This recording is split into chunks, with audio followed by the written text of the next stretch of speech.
Napansin mo rin ba yung sarili mo na hindi ka na nagpo-force ng connection? Like, hindi na big deal sa'yo kung wala kang kausap?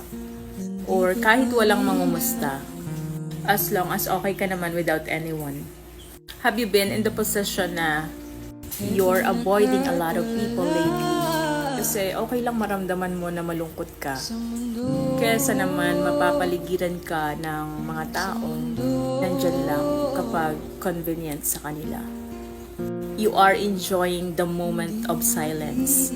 At masasabi mo sa sarili mo na, this is me protecting and choosing myself over validation and pleasing everyone that surrounds me.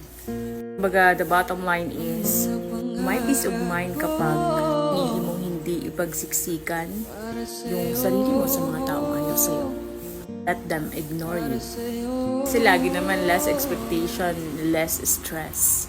And sa paglipas ng panahon, mapapansin mo na lang yung sarili mo na dati nalulungkot ka kapag may taong ayaw sa'yo or hindi ka kinakausap. Pero ngayon nasa era ka na ng pag ayaw sa'yo, ayaw mo na rin. Na yung dating obsessed na obsessed noon, nonchalant na ngayon.